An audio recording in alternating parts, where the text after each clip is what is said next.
Everybody. Good evening, welcome.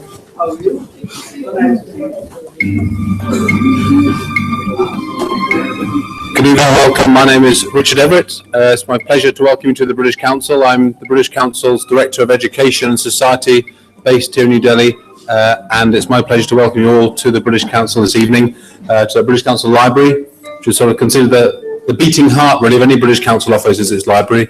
And in this day and age of technology, you wouldn't be surprised to know that actually this event tonight's being recorded and through a mechanism through Google is actually our colleagues and some of the other literature friends and fans of this book are watching this live in our Bangalore office as well. So hello to you if you're watching online. Thanks also for turning yourself away for this evening. I know the Cricket World Cup is dominating most things in India at the moment, so it's great to see a great turnout competing with other great global events down in Australia. But this book really, this kind of all the work the British Council does education, there's one program that's been running since 2006, which has really been the kind of biggest government-to-government, system-to-system, UK to India collaboration, which is the UK-India Education and Research Initiative. It's been going, as I say, for around over 10 years. It's contributed about 1,000 different partnerships and about 35 different academics and lecturers and people involved in universities have exchanged between the UK and India. And out of this kind of system-to-system, out of this kind of relationship has triggered lots of wonderful things, including this book, which we're launching tonight. So really, without further ado, just to let you know what will happen tonight, we'll have words from the authors first of all. Then we'll be opening the book, and then we'll have introduce three other speakers, and then we'll be open for Q&A discussion. So, and then we'll go outside the Charbagh for more networking afterwards. So really, without further ado, it's my pleasure tonight just to first of all introduce you to Dr. Rajeev Gowda, who, as you know, is a Member of Parliament representing Karnataka since June 2014. He's a part of the Congress Party's national team of spokespersons and was previously Professor of Economics and Social Sciences and the Chairperson of the Centre for Public Policy at the Indian Institute of Management in Bangalore. Now, his education doesn't quite chime with the British Council because, of course, he took his PhD from the Wharton School at the University of Pennsylvania and taught also at the University of Oklahoma. Working wise also, he's been a director on the Central Board of the Reserve Bank of India. After Dr. Gowda speaks, we'll also hear words from Professor Ian Scoones, who's the director of the STEPS Centre at the Institute of Development Studies at the University of Sussex. Professor Scoones is an agricultural ecologist by training who works on interdisciplinary research linking the natural and social sciences and focus on the relationship between science, technology, local knowledge and livelihoods and the politics of policy, and has done extensive research on agricultural biotechnology, including India. So please, without further ado, please welcome the author, Dr. Gowda, to the podium.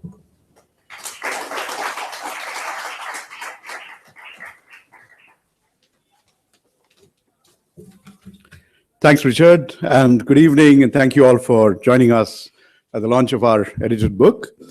I went to the US, and discovered the world of risk studies about 25 years ago, and around the time of Bhopal and other kinds of incidents that took place here, you had reverberations around the world, and you had policies emerging in the US in response to the crisis that took place in our backyard. And, policies like right to know laws, where people demanded that they should have information on whatever was being emitted into their air and soil and things like that. So, so I sort of discovered that during my PhD years and found the whole field growing and evolving in a very, very fascinating way. You would think that risk is what the scientists say is risk, a particular view about how many people will die and what's the probability and things of that sort. But it turned out that people looked at risks in a very, very different way. When you think about people smoking, it's an example of someone adopting a voluntary risk, taking on a voluntary risk. But the moment you started to pay attention to secondhand smoke, the whole power of the tobacco lobby disappears and a slew of policy changes emerge, which change the way tobacco and smoking is handled and managed in society. It changes what is acceptable and what's not. So this sort of the difference between the public's perception, what the scientists and the economists would consider to be the right priorities for risk managers, the challenge of risk communication to try and bring about some kind of a rapprochement between these conflicting perspectives. All this was a fascinating field to sort of grow up in. And while initially we would dismiss people's views as irrational, we later realized that people care about many other things. They care about control. They care about catastrophic outcomes. They care about so many values come into the picture, whether they're involved and whether they've been consulted. And so this whole field is hardly a field where we have ready-made prescriptions to solve all these risk crises that continue to afflict us. But fundamentally, it's allowed us to sort of think about this in a much more holistic, engaging, inclusive manner. And when I came back to India, I was looking for ways in which I could build a bridge between some of this knowledge and the challenges we face. Because, and for that matter, as a professor, to give back to the profession by looking at what's uniquely Indian in how we engage with risk. The fact that people die on a daily basis in the Mumbai suburban rail network is something that we don't even think about. The fact that there are, maternal mortality is still a problem 65 years after independence is again something that should really shake us up. And numerous other such issues exist on what Indians consider acceptable or not. How people protest and what happens to them is also an issue of great concern. If you protest against nuclear plants in southern India, you will be charged with waging war against the country. So it's a very, very complicated set of developments. Anyway, luckily over the years, I had a chance to engage with Ian Scoones from the University of Sussex, the STEP Center at IDS.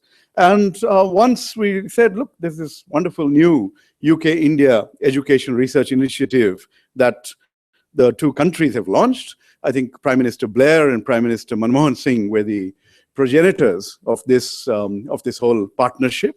And, we applied, and lo and behold, we were the only social science proposal to make it. And we've had the purpose of this grant to the Center for Public Policy. I'd like to acknowledge Professor Ramesh, who is currently the chairperson of CPP at IIM Bangalore. We basically said, let's do a lot of different engagements. So we had something called the Knowledge Society debates, both in the UK and here. We had a conference on risk, competitiveness, and sustainability, which we did with Infosys. So we were trying to sort of build even more bridges than just between the UK and India. And it worked out very well. One of our conferences, of course, gave rise to this book. And it's been, I hope that this is just the first of many more risk-related publications that will emerge. I must thank Oxford University Press for working with us and making this book happen, and and ensuring that we somehow meet those deadlines and everything else that goes into producing a book. So anyway, it's been a great journey so far, and I'm now faced with a more interesting challenge. All these years, I was on the outside, looking in, giving advice, offering criticism, and now I'm a member of Parliament myself. Luckily, I'm in the opposition, so I don't have to take responsibility yet. But the point is, I now have to face the reality of being in the world of public policy and trying to shape it so that all this work that we've done in the larger field actually influences policy, makes it more, helps us as a nation work towards acceptable risk that is acceptable and inclusive in its very concept and execution. Thank you. I'll stop right there and invite Ian Scoones to give us his views.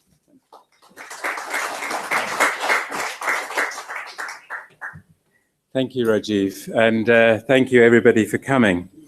On behalf of the STEP Centre, which is an ESRC centre based at the University of Sussex, it's a real pleasure to be here and a real pleasure to see this book launched, because it focuses in on a subject really dear to the heart of the centre. We work on broadly the politics of sustainability, and the centre of that debate is the whole question of risk uncertainty, and how we go about constructing societies for the future. And the lens of risk, I think, really, as Rajeev says, is not just a technical managerial question to be left to the engineers and the scientists. It's a question for the whole of society. And in a way, it's a lens on that complex relationship between science and technology, society, politics, and democracy. And depending where we are in the world, depending in the context where we live, those relationships are always going to be negotiated in different ways.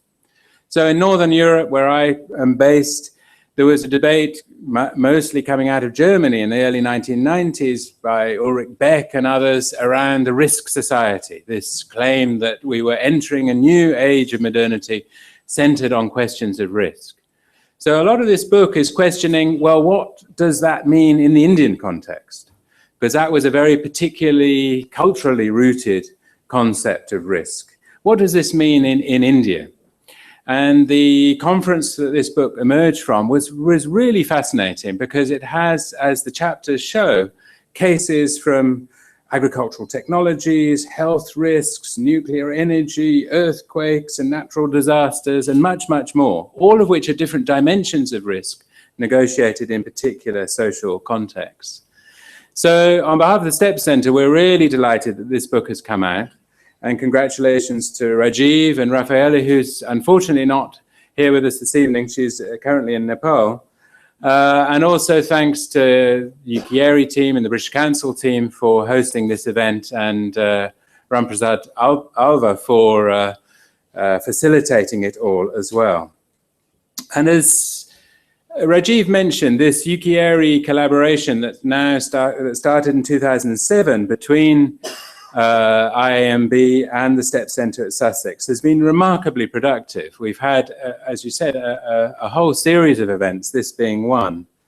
And I think it's really crystallizing now into a set of partnerships that are really properly rooted. And it relates to the emergence of a longer term relationship, not only with IAMB, but also with JNU and the Centre for Science Policy.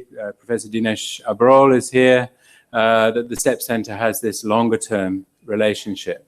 And I think what's really key, and I know it's very much part of the British Council mission, is to keep those conversations going between academics and practitioners working in different parts of the world. And I think this has been a remarkable opportunity. So without further ado, I think we should launch the book.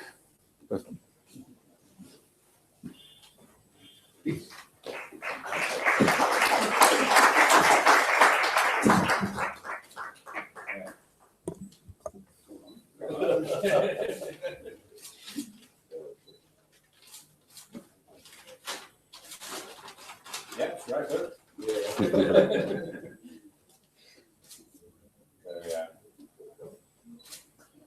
You go on.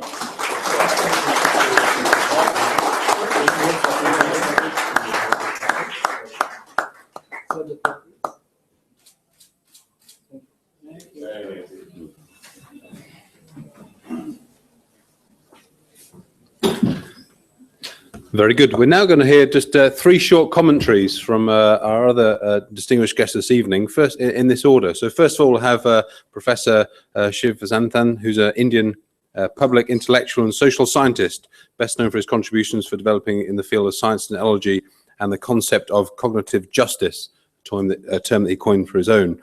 He's currently a professor and vice dean at Centre for the Study of Science, Society and Sustainability at the Jindal School of Government and Public Policy at the OP Jindal University.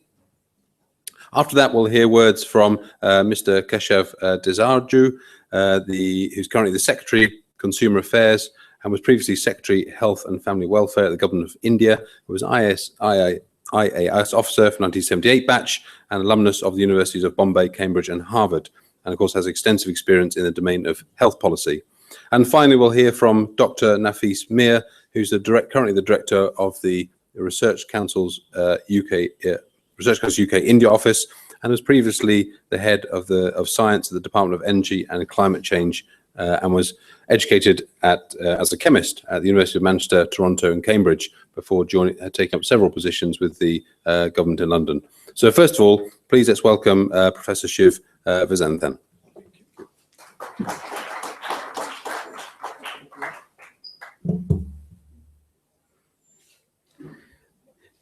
Every time I watch Ian Scoones, I get a bit worried because there's a kind of seriosity about science which is rather devastating. Because I think if you look at this book, it's a different kind of book. It's gossipy, it's subversive. Let's look at the context.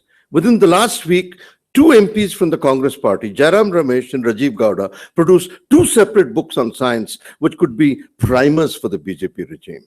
They may not see it that way, but I think the subversive politics is already available. Because deeply and fundamentally, BJP and the current regime doesn't understand the word risk. I mean, it's a bit like a chairman of our atomic commission, quoted in this book, who thinks crossing a road in Delhi is more risky than building a reactor. And I think this is particularly what this book tries to explore. It breaks the immaculate conception of science. That science is value neutral, apolitical, and therefore has no ideology, no biases. By looking at series of case studies and creating not the gossip of expertise, but the gossip of folklore around Bhopal, around health, around AIDS, around nuclear energy, around nanotech, it shows that the new nature of science is something science and science policy in India haven't understood. There could be exceptions. And then explore the relation between knowledge and democracy. So this book, as I see it, should not be seen as a science policy document, but something like as subversive as filmfare. The gossip, the ethnography of the book makes it much more challenging. Because what it shows is, first, our experts have no expertise. And 2, our experts have no theory of knowledge on the basis of which to base expertise. Because science now needs a new theory of risk to understand the epistemology of knowledge. If you look at the epistemology of knowledge is missing in most of our science policy documents. Dissenting groups have tried to do it. So at one level, this book is much more pernicious and devastating. Because I think it also tries to create a sense of memory. Because to a certain extent, when scientists talk about innovation, they dream of progress. But they never talk about the memories of disasters. But when a book begins with nuclear accidents, studies of AIDS, studies of nuclear technology, and uses Bhopal as a kind of original creation myth for the understanding of risk, I think it has a devastating effect. And in fact, the power of the book is in the ethnographic studies. I think it's coordinated together to show that today democracy has to reinvent itself as much as science has to reinvent itself. And in the joint reinventions of science and democracy, we might create a different kind of imagination, a different sense of knowledge, and a science where laughter and risk create the possibility of a different attitude to life and death.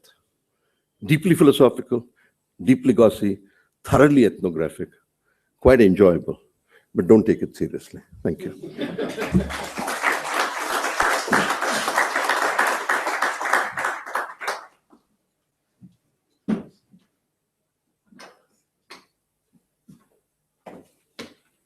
Friends, well, thank you all very much for asking me to be here today, and particularly to Professor Gowda.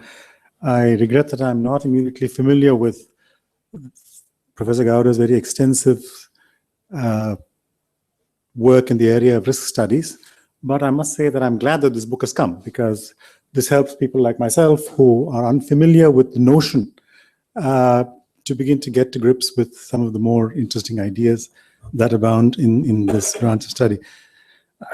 I just have a few words to say, and I will limit myself to the health sector portion of the book and what that teaches us, what that could teach us for how we approach health sector program and policy making. And I hope that will enable the dialogue to process.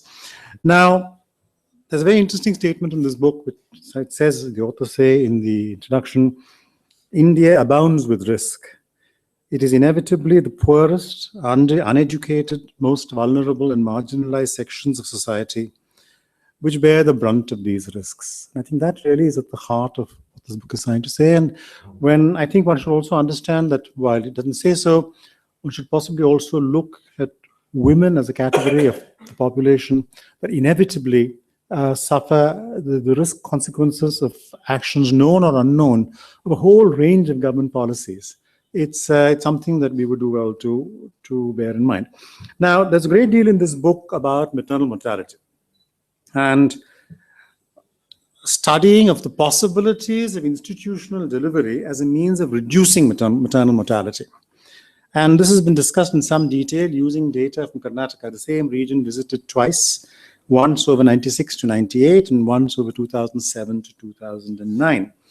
Now, institutional delivery linked to a cash incentive under what is called Janani Suraksha Yojana and facilitated by the ASHA is at the heart of the National Rural Health Mission, the NRHM. And indeed, one of the complaints about NRHM has always been that issues of maternal health, crucially important as they are, have completely displaced all other disease-related issues in the health sector. Now, the very simple presumption behind this model in NRHM is that a woman delivering at home in possibly unsanitary conditions and without the services of a trained health worker is at much greater risk than a woman delivering in an institution where the services of trained health personnel, including doctors, are available. Now, this may well be true. However, it makes the great mistake of treating the act of delivery as a standalone event, unrelated to what has come before or what will come since. A safe delivery of a healthy child cannot be regarded simply as the act of giving birth.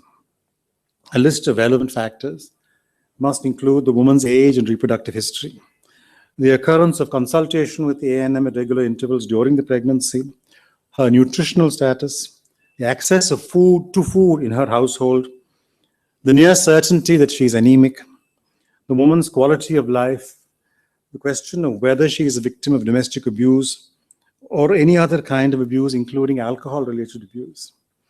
Other relevant factors include the woman's educational levels and her ability to negotiate her way outside the household, even to interact with the public health system at large. At a practical level, the possibility of a safe delivery is also impacted by transport arrangements, the fact of whether transport is paid for both before and after the delivery, hygiene and sanitary conditions at the institution, the quality of nursing care at the institution, the availability of a blood bank at the facility, the capacity of the attending nurses and doctors to cope with an emergency, the availability of emergency transportation facilities, the availability of drugs. Now, it might seem, friends, that these are all fairly routine standard items, but believe me, they are not. These are not routinely understood within the public health system.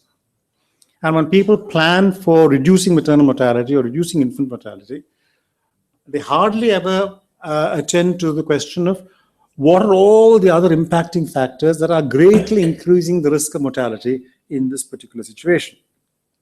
Now, the book under discussion limits itself to talking about maternal mortality, but since we are on the subject, we must also look at infant mortality, in particular neonatal mortality or death within the first 28 days. Now, in Karnataka, where this studies in this book are based, still records an infant mortality of 31 deaths per 1,000 live births, which is nowhere near an acceptable figure. Now, this is impacted on crucially, not just by the fact of whether that infant has been born in an institution, but the conditions in the home to which that infant is returned, the ability of the mother to breastfeed, the mother's general physical and mental condition, the availability of medical attention as necessary, and other culturally sanctioned post-birth practices. Now, clearly, there's a very wide range of risks, and not all of these, in fact, very few of these, are addressed by several government interventions, both at the central and at the state level. Now, this does not mean that we have not made progress. I mean, there has been an impressive decline in infant mortality from 165 deaths per 1,000 live births at the time of independence to 48 in 2006 to 31 in 2004. But even within India, let us remember, we have Goa at 9 deaths per 1,000 live births, which is a fairly impressive figure. So it can be achieved in some parts of India. There is no reason why it can't be achieved elsewhere. And there is a similar decline in maternal mortality, Of course, there's been a decline, but still nowhere near acceptable. Even as of today, there are 140 deaths per every lakh deliveries, which is completely unacceptable. The fact that this was 2,000 deaths in 1947 is important, but not particularly relevant. Now, the book, of course, talks about only maternal mortality, and I've said something about infant mortality, but this same exercise could be extended to a range of other health conditions. In fact, traditional wisdom is that the four major non-communicable diseases, cancer, diabetes, hypertension, and cardiovascular disease, are related to four major risk factors: the use of tobacco, the abusive use of alcohol, inadequate diet, and the lack of exercise. Now, it does not require much attention to imagination to figure out that these risk factors need to be addressed over the life course, not only by doctors, by a whole range of people involved in policy making and devising programs, by leaders within society, by families. But modern medicine, doctor-oriented and hospital-based as it is, has tended to take what may be seen as purely a clinical approach, which treats through drugs once the condition has arisen. The widespread call for developing a public health thinking in India is really derives from an understanding that prevention is better than cure, and that precautionary measures are much better than curative measures. Now, but all these things seem trite even when one says them, but the fact remains that these are not well understood in policy-making circles in the health sector. I must say a very quick word here that mental illness is hugely important in India, and while not yet regarded as one of the four major non-communicable diseases, certainly in India is on the occurrence and incidence of mental illness is on a par with that. Again, a case of, an example that, the risks involved in the way mental illness develops are crying out for attention. So whether it is stigma, whether it is domestic violence, whether it is trauma and neglect, all impacting on an illness condition, not recognized as such by health policy people.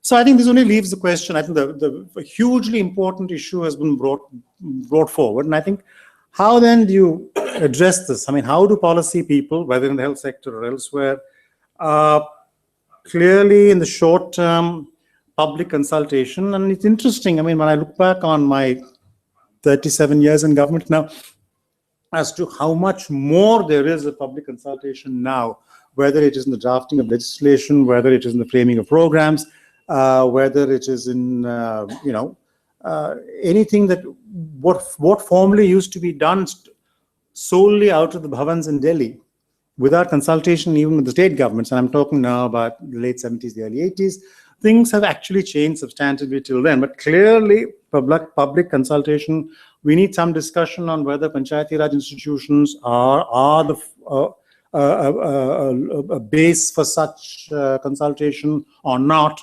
Opinion is quite widely divided on this matter, but clearly there is a need for consultation. There is also a need for every sector to try and identify which are the big interventions which cut across, or in the health sector, for instance, which are the big interventions that cut across all disease conditions. For instance, the free availability of drugs at every public institution. You would be addressing a lot of risks associated with a lot of diseases if you were able to ensure that every district hospital, every community health center, every district hospital provided every patient who turned up there with the full list of drugs that are being prescribed. Tamil Nadu has done this, Rajasthan has done this. There's no reason why it can't be done in other states other than just a lack of political will. But it's just substantial health risks would be addressed if we could provide free drugs. Another huge decision, which is unrelated to any particular disease, is how much does government invest in human resource development? How much does government invest in setting up medical colleges, nursing colleges, training of paramedics? None of these things. The traditional approach in India, again, which is, I said, doctor-driven as it is medical colleges that follow one particular model. Clearly, we know that to meet India's requirements, we need another 300 medical colleges. But we also know that the existing model is not going to work, but we are stuck, not willing to think beyond and address the whole question of medical education, in a more wide way. And lastly, the very last thing I'd like to say is that yes, you can do consultation. Yes, you can think within your area more widely, but we are not going to see until such time as we empower our citizens to be able to assess their risks themselves. It's consultation is still an top-down process. I consult, you are participating.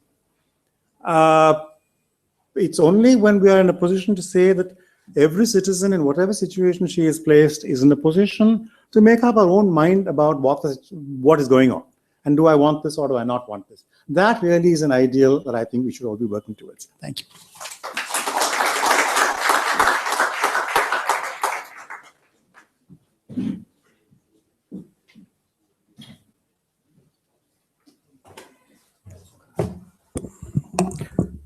First of all, let me congratulate Professor Gowda and Professor Scoones on this excellent book that came out, as has been said, from a UK project. I've only had a chance to read parts of it, but it's whetted my appetite to sit down and read it more thoroughly, because this is an area which I've been involved in for many years now. I've been at the coal phase, so the interface between science, policy, and risk. So, to give you an example, when I joined government in the late 80s, now we had a problem with BSE. Followed very quickly on that with GM foods debate in the UK. Very much involved with the foot and mouth disease outbreak in the UK and managing the risk from that. And more recently with the whole area of climate change and climate change risks and what we need to do with that. And we had, some of you will remember, a big issue after the fourth assessment report was published by the Intergovernmental Panel on Climate Change, called ClimateGate, where it was challenged by climate skeptics. And one of the interesting things about that challenge was that a lot of scientists felt that integrity was being challenged. They felt that there should be no challenge. It was self-evidently true. There were these tomes that were written, very big tomes, 3,000 pages each, three assessment reports, and they delivered the truth, and people should accept that as they're given. And what those IPCC reports did was analyze the position in terms of climate change, set out what kind of responses society ought to be giving and what kind of adaptation strategies were available. But of course, climate change wasn't and isn't an engineering problem. It is a social problem. There is, and the book refers to this transition from what is the case and what ought to be done. Given the situation that we find ourselves with climate change, it is not a given that a particular view that comes out from climate scientists and engineers is necessarily the decision that you want to take in terms of a society and how a society might respond. So that has led to a really important debate, certainly in the UK, in terms of the role of scientific advice in policy making. And I think one of the strong points that's come out of that debate is how you deal with uncertainty.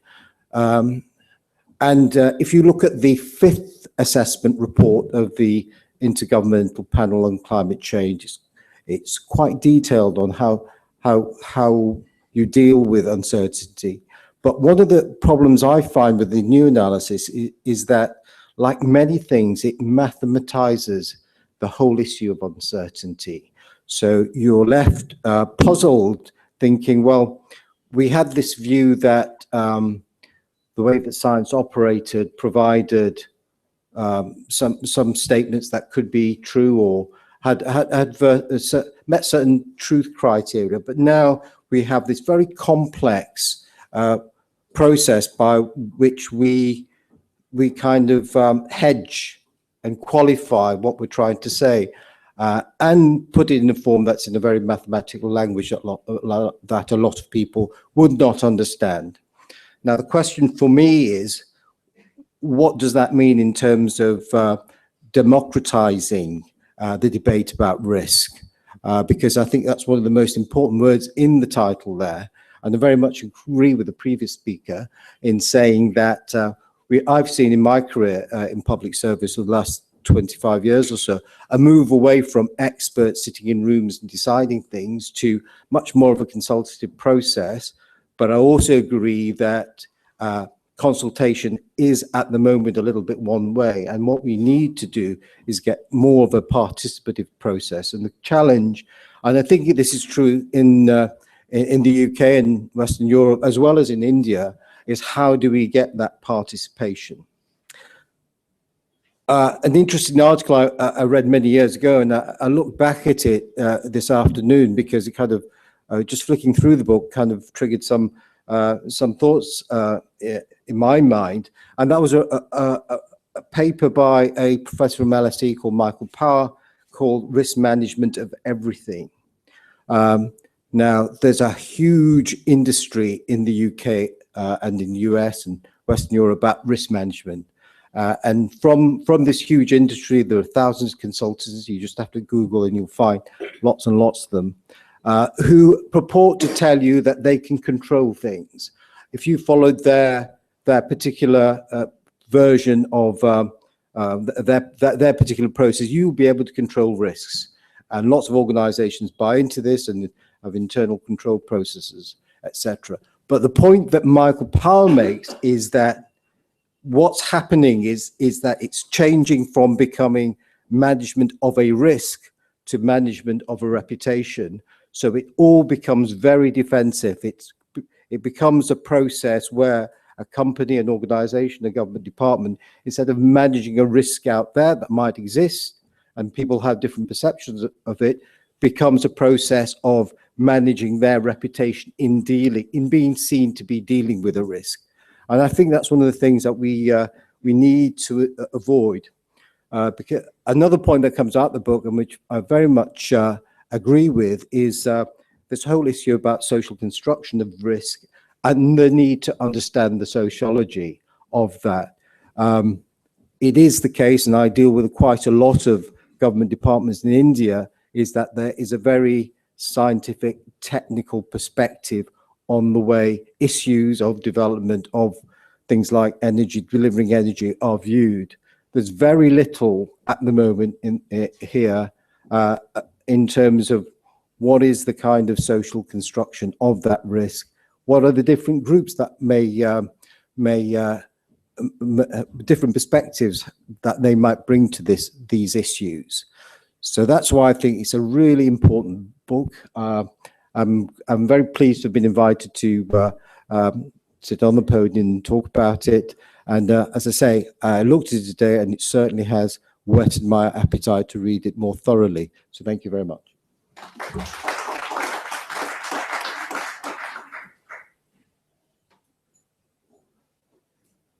So we're open to questions, and if you had a chance to glance at the book, or this is a field, a topic that every one of us lives with. So I'm sure you may have questions and things for us, all of us, any of us.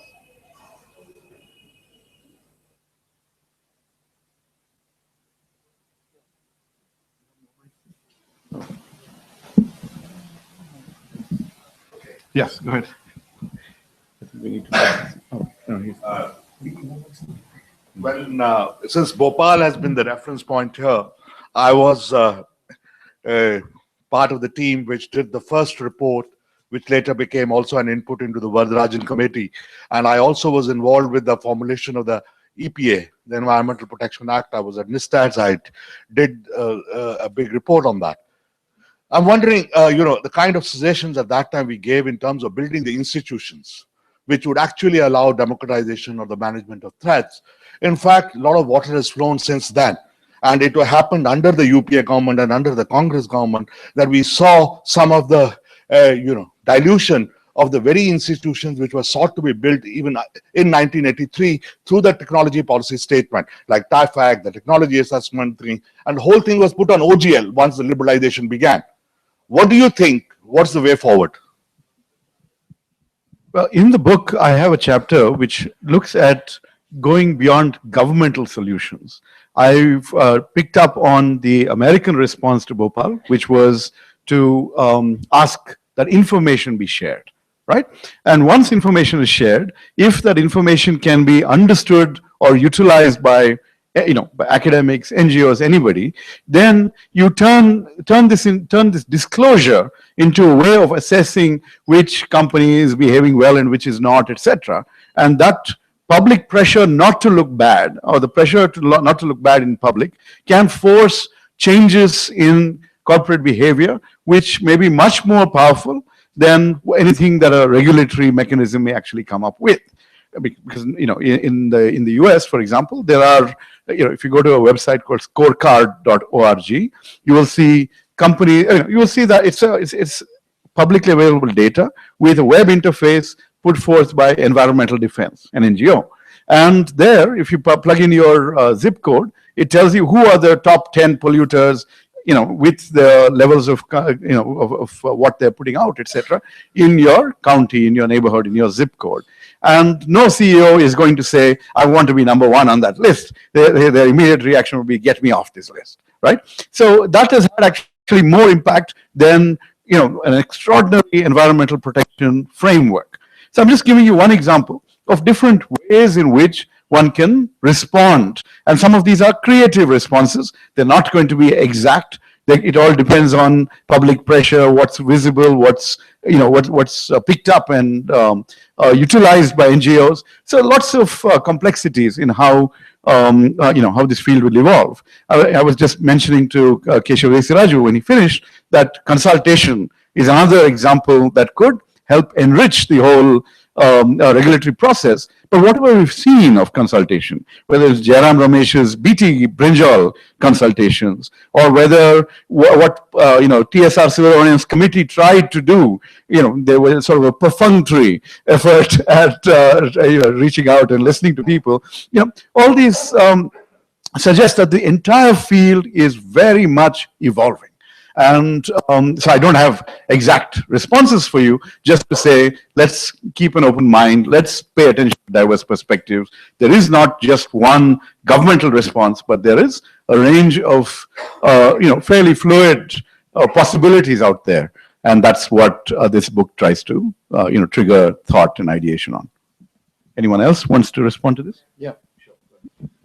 I think you're not the analyst, you're the case study. And if you don't look at that, I don't think you're completing the story. You are a part of the Vardarajan report. You are not a part of the civil society assessment of Bhopal. You people didn't even look at iatrogeny in medicine and science.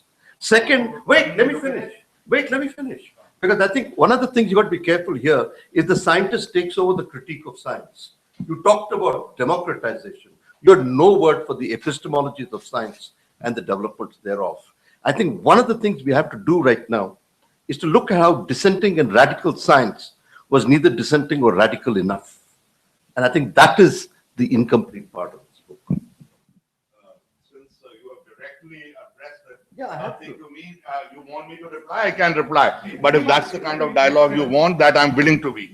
And I'm willing to take up the dialogue with anybody. Since I don't hear wear the hat of scientist. I hear the hat of as much civil society, as much the analyst of science policy, and so on and so on, as much any one of us wears it out here who are sitting here. So let's not, I think, get into the task of explaining, what we are doing, each one of us. Then it'll take a lot of time for me. I'll write another book, but this is not what I've come here for. I wanted to understand from him the way forward, but you have brought it personal. Shiv, we will do that later. That's not... No. That's what I want to share. Shiv, if you want me to say what we are dealing with, how we're dealing with epistemology of knowledge, what's the kind of understanding we have, I can share it with you. But I don't want it. I don't think it's a dialogue between you and me. No, it's a dialogue between two conceptions of what science was involved after Bhopal, and we cannot avoid it. It's not a personality issue. I'm not worried about your hats. I'm worried about the head under the hat. I certainly would like our heads to meet. Huh? Thank you. This gives you a flavor of the contentiousness associated with the topics in the book. Let me just say that. Yes, right there. Yeah, so since you're a parliamentarian, right, and like the last speaker said, I'll talk about the social aspect of risk. We have policy frameworks, we have NRHMs, etc., right? But the fact is that in India, the problem is not of lack of policies; it is in implementation of policies, right? It is the governance that we have, right? If you go to Ranchi, right, if you go to Jharkhand, right, presence of a doctor in a public facility is inversely proportional to distance from Ranchi. Right? I mean, if you go to CHC levels, you won't find doctors, right? They would be practicing at the block level or in Ranchi. And the question. So the thing is, I mean, how does Parliament kind of address that one? The second thing is, I mean, when we talk of democratization, right, is Parliament itself kind of democratic when parliamentarians are expected to vote by whip, etc., not Sure, I'll just respond to that last part. That's, we wanted the anti-defection law to stem Ayaram, Gayaram culture, and the end result of that has been a very powerful party whip, concentration of power in the party leadership's hands, and, and weakening of a very, very important body of democracy. But we are hoping that we'll, that there are platforms both in and outside of Parliament which will allow for this kind of discussion and those views to penetrate parliamentary outcomes. But as far as the implementation part, I'd give it to Keshav Desiraju. I'm sorry, I'm not quite sure what the question is. What he says is correct, but what is the question? How do you deal with that? Well, I think the only thing I can say. My question, taking from the last what the last speaker said, that look. Yes, we can kind of mathematize risk and we can calculate and we can say, yeah, risk is 80%, 90%, whatever. We can bring in different perspectives of risk, right? But the fact is, I mean, if we look at in India, it is not lack of policy which is hampering India. Or like one of my... Yeah, I think what you say the mismanagement of resources. resources. Correct in the sense that when policies are framed or when programs are put together, it is presumed that the system is working perfectly, which of course is not so. And everybody knows that it's not so, but though somehow that presumption is always made that if you prescribe a certain manner in which a program is implemented, very elaborate instructions are given about how decision-making is to be decentralized, who is to do what at what level. And you know that there are states like, Jharkhand could be any state for that matter, where this is not actually so, that this is not happening on the ground. But policy continues to assume that this is happening on the ground, clearly turning a completely blind eye to what is an implementational risk, but which we pretend doesn't exist. You're right about that. Yes. Two very quick questions. One, can the risk be manipulated? This is one. And second thing is that the book's title is very intriguing. I feel that the management of threat, to starting with value to environment to health, why have you put value at the end? In terms of manipulation, there are different interpretations of the term, right? So there's a consulting firm called Final Mile, sitting in Bombay, and they are taking lessons from psychology and finding ways to change the way people hear the whistle of the train and make their own calculations, the way they mark, various markings on the railway side and things like that, so as to change people's perception of what that risk actually may be, because people sometimes don't calculate it right?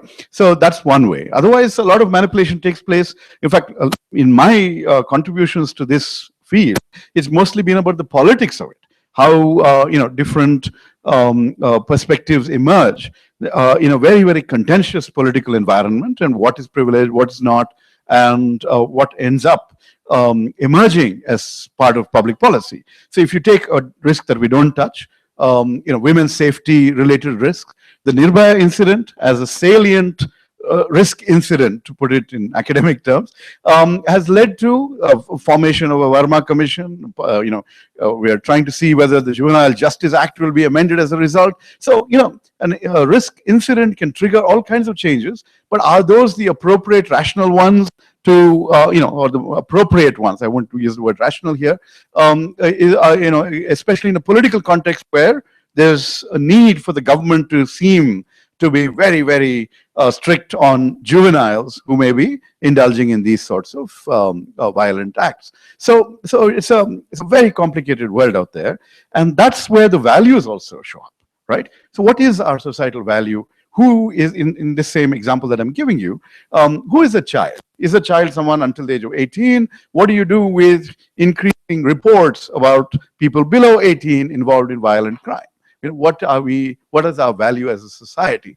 We're not putting values at the end. We're just, I would say, alphabetical order or something, but it's a very, very central to the whole debate.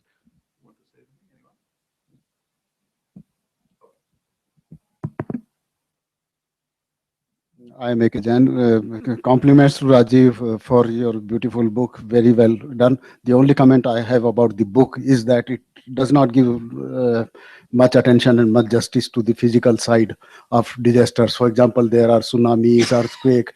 About 50 to 60% of India is facing this kind of disasters and risks. The question I have is that how you reconcile the political process with the risks. For example, if you see the manifesto of any political party, everyone wants that we should do away with this environmental clearances. We should approve any unauthorized colony or regularize any unauthorized constructions, etc. So how you reconcile this thing? And this is being done in the name of the democracy or consultation with the public. So this is another example of exactly the contentious nature of these issues. And as and if you look at the last Lok Sabha verdict, part of it was interpreted as a verdict against the UPA's efforts at environmental protection or tribal rights and forest rights and things that would have actually, tilted the balance in a different direction. So now it's seen as a mandate for development, whatever else it might be. But, and what does that development entail? Does it entail, putting a lot of dams in Uttarakhand? Or, and then and then when you have a Kedarnath or something like that, you say, where did this come from, right? And so it seems like, in terms of the larger communication of these issues, one, we may not necessarily understand all the interlinkages between, between our development agendas and the impact on risk, on natural hazards and things like that, which are as much man-made as natural anymore. And then you run into the situation of how do you persuade the public? Right, so that's where the politician actually has to have a huge task ahead of him or her to basically say this is important and this is what we care about as a society, rather than development or something like that. But ultimately we are the ones who make the compromises. We are trying to balance development, balance environment, and that will shift over time depending on situations, on crises that emerge. And the only tragedy is most often our responses are reactive and incomplete and often very, very difficult to implement, in a full way. Ian hasn't said anything. I'm going to put him on the mat. You're going to put me on the... I think one of the things that we're debating here is what we actually mean by risk. Because risk, as Nafees suggested, is often presented as simply a calculative form of probabilities of the outcomes that might happen. Whereas actually, most of the things we're talking about, and most of the examples in the book, aren't examples of that. They are much more fundamentally uncertainties or ambiguities or simple ignorance. Now, I think the distinctions between those four terms, risk, uncertainty, ambiguity, and ignorance, are really important, because risk is when we know the probability of outcomes. Uncertainty is when we simply don't know those outcomes, but we know what the probability of those outcomes are, but we know the potential array of those outcomes. Ambiguity is when there is debate about those outcomes. And ignorance is when, in the great words of Donald Rumsfeld, is when we don't know what we don't know. And there are a huge array of issues which are in those other categories. But there is a real process within bureaucracies, within political systems, within business arrangements to push things towards a definition that is risk, as if we know what the probabilities are. And I think that's almost the most dangerous form of the way the scientization of risk becomes.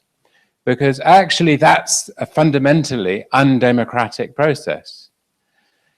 So actually the challenge of democratization is actually to encompass uncertainty, to accept ignorance, and to accept that debates about the ambiguities of outcomes have to happen in societies, in a political process.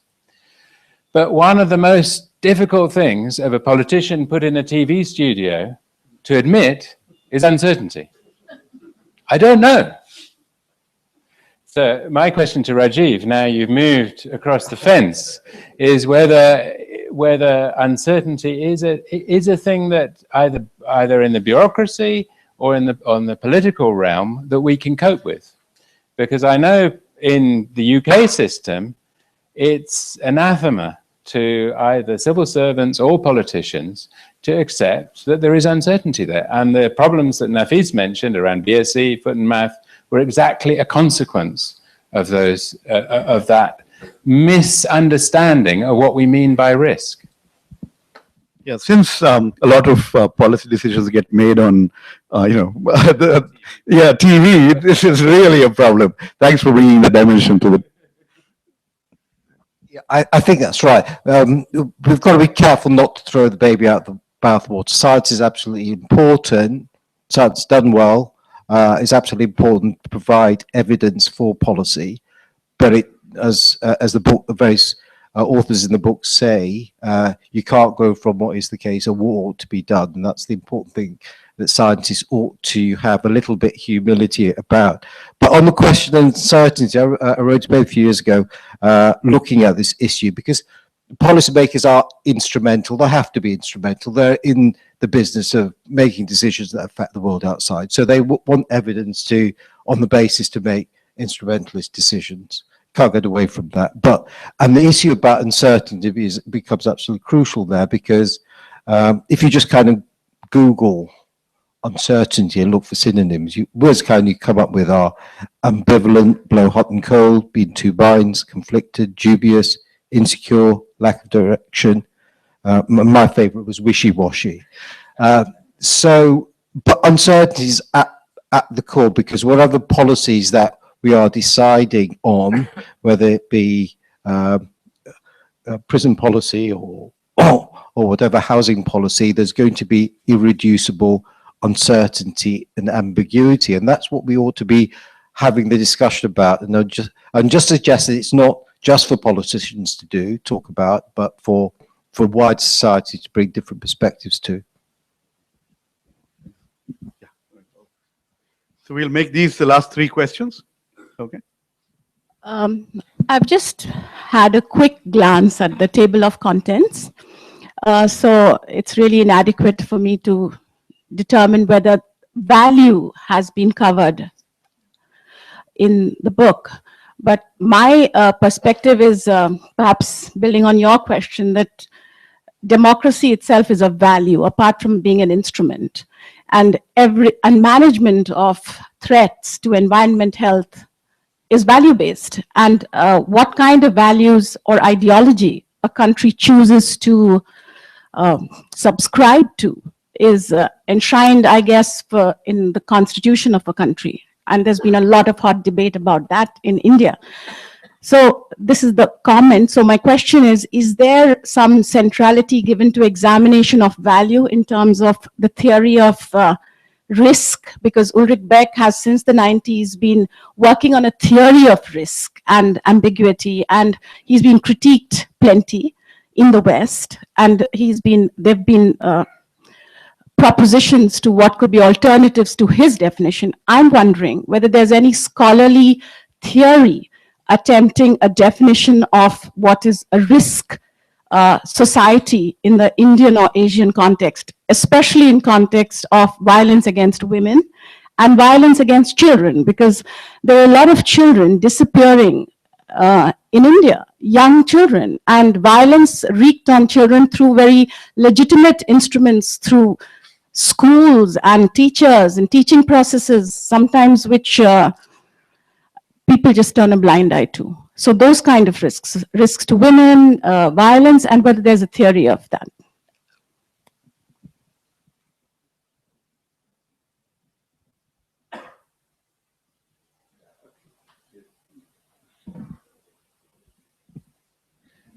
I think there's a misunderstanding surrounding the book.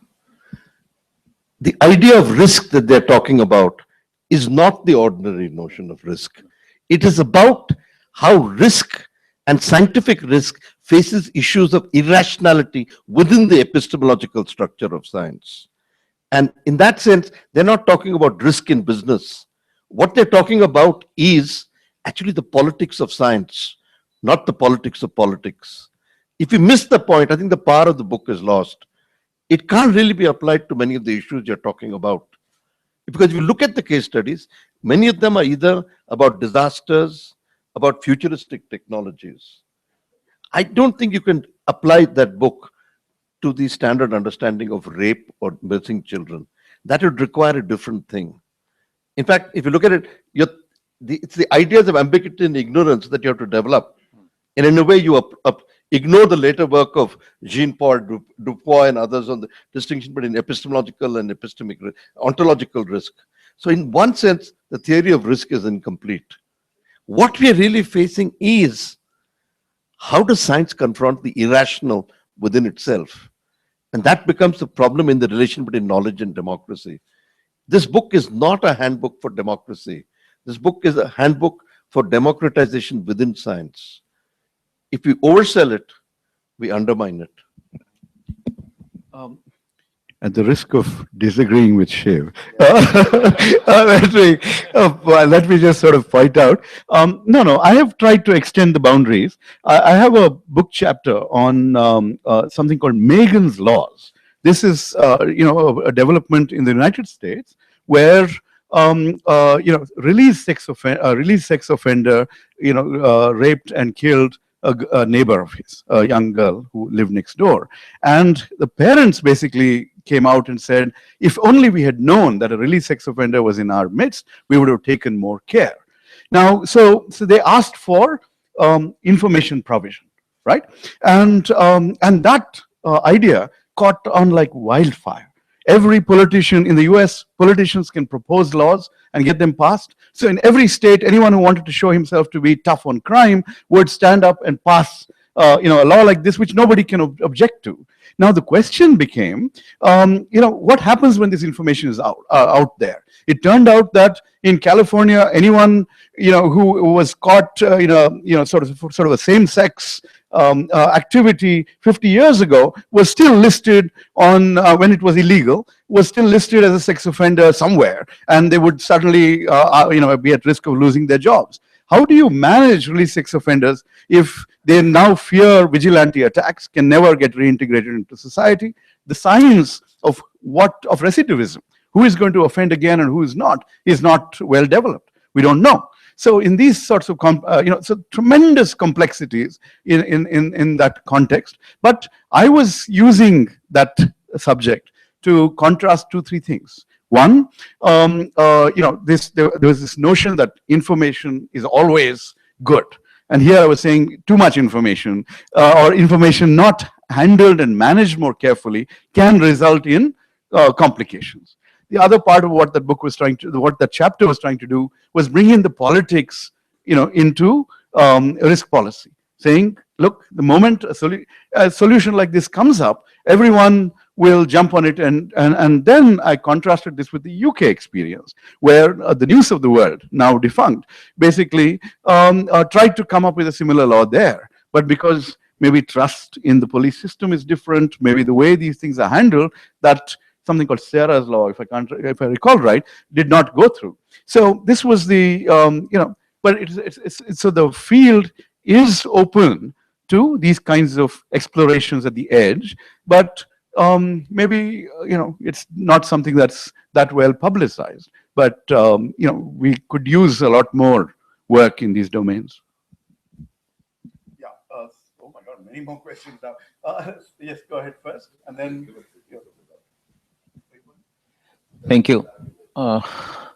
See, our Bhopal has happened in 1984. Something, I try to compare sociologically, like what happened in Germany, and then we went through the Nuremberg trial. Are we passing through that phase in this society still? Because environmental laws or system was not in place at time when the Union Carbide was established. One. Second is, there is a perceived risk, calculated risk, and happening of event. You mentioned about this local trains of Mumbai, accidents are taking place. So hunger is what actually is. If I lose my salary of a day, not reporting in time in office, I take some risk. How I manage, how I balance between my availability of food vis-a-vis risk. Not only my food, but food of my family. Can't we have first floor on the local train tracks so that everybody has? And third, like I glanced through the book and there's an incident of Mangalore strip and vis-a-vis accident of that Boeing going down. Is it not fair that we do not buckle under the pressure of such big companies and we don't allow such crafts to land at Mangalore? Vis-a-vis, incident in Dabwali in Haryana where 170 students died during the daytime when they were celebrating their annual day. Can't we have 2 shifts in every school instead of having elite schools having only 1 shift because the population pressure is too much, availability of land is small? Thank you.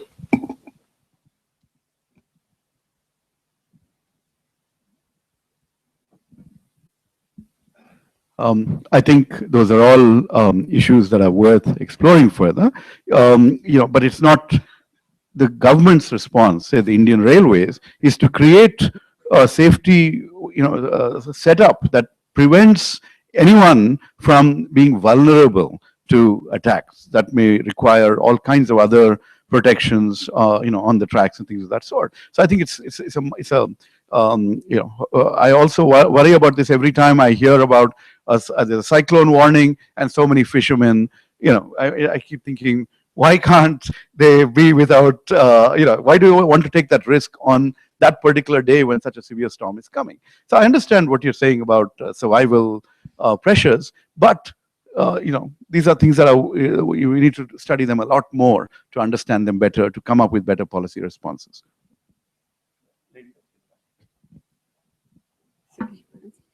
So as Professor Viswanathan said that we shouldn't extend it far beyond, but I was just curious that since we're looking through the dominant lens of science and technology, are India's risks also about losing the alternative imaginations of marginal people, of doing science and technology, of living and looking at the world, which collectively, and they are also always, most of the times, contesting the dominant imaginary.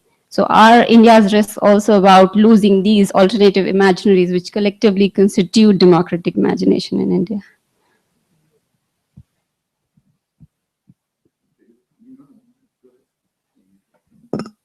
I mean, I think that relates to the earlier question about, is this about an Indian risk society? I think in the term risk society, the important word is society.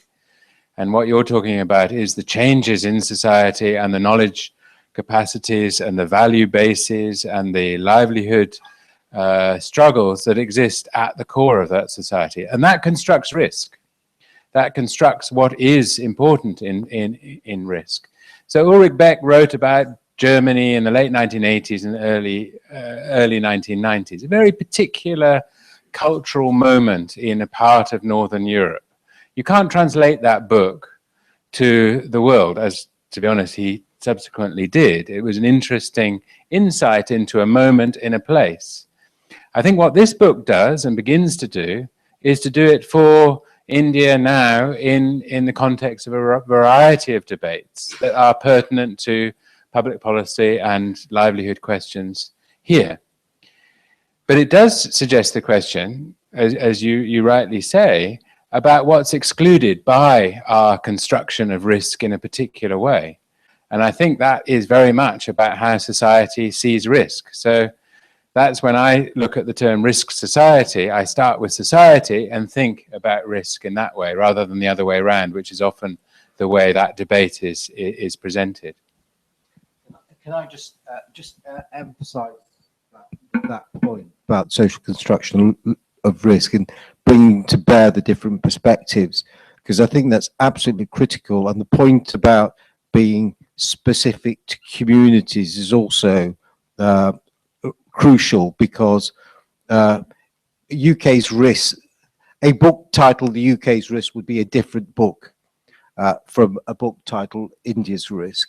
It would need to reflect people's desires, values, etc. And that would differ within different parts of India, no doubt, but it would be very different from the kinds of issues that would be pertinent in very general terms to the UK. So I think that's really important. And that's why it's really important for decision makers here and policy makers here to recognize the value of investing in social science. Now that's a specific plug I'm going to make, because I do see that social science research isn't valued as much as it ought to be in India. So if anybody here who's a policymaker who can influence policymakers, I would do encourage you to persuade your colleagues to make sure that there is that investment in social science. Was that it? Actually, we're running out of time. So can we take both the questions and then see one final round of comments? Yeah. At the risk of being provocative, let me just clarify that I have no political affiliation whatsoever, not permitted to. As you said, and the whole concept of risk and risk management, democratization of risk management, is a relatively new concept in the last 20-25 years. One could say that the Western world has developed both economically and socially in all social indicators without really a concept of these risks and how to manage them in a democratic way, in a theoretical construct. This is not to suggest that developing countries such as India should go and make the same mistakes that happened, that were done by others. But considering the fact that our democratic institutions are less than perfect, considering that there are great demands for development, considering that previous governments have sometimes had a paralysis of inaction because of democratization of risk management, so to speak, how would you respond to that concept?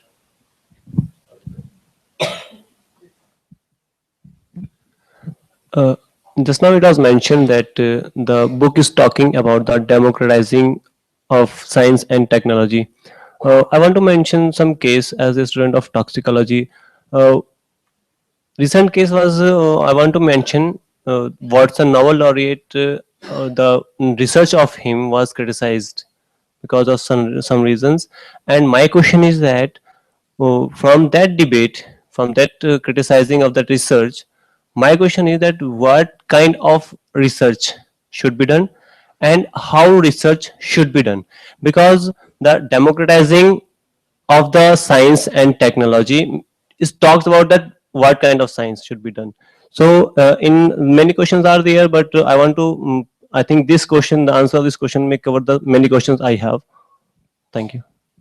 Well, just to begin with, the point that was raised by Nafees that social science research needs to be done is probably one of the answers to your question, because there are so many real world problems that require a bridge between science and society, and maybe that's one of the domains that is under researched in the Indian context. You actually point out that there is, sometimes too much democratization, which can result in, paralysis of sorts. Or on the other hand, in many, many domains, there is no voice, there is no power for people who are affected by, by various kinds of risks or development or any of these sorts of things. So it's a much more uneven story here. And even when you try to deal with, say BT technology and BT cotton or something like that, you found that what the government was trying to do and what happened in the real world is just miles apart. People adopted whatever they wanted to and got along with it. So it just took the decision way out of the hands of the regulatory process. And we don't know what the risks will ultimately be as a result of that. But that is things going out of control as well. I'll just pass it on. Well, before I don't think I'll get the mic again. I should use this opportunity to thank the British Council, the UKRE, the British High Commission, the Centre for Public Policy at IIM Bangalore, the STEP Centre at University of Sussex, Shiv Visvanathan and Keshav Desiraju and Nafees Meah for really helping make this event happen in such an engaging and provocative way.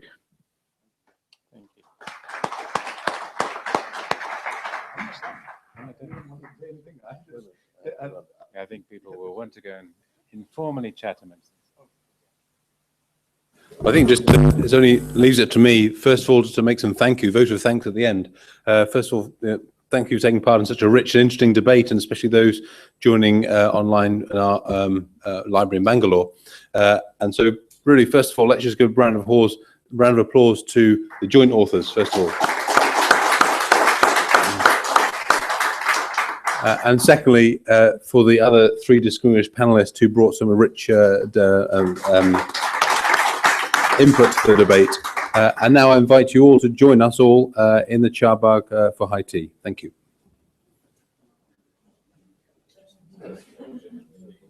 Oxford has books up there for you.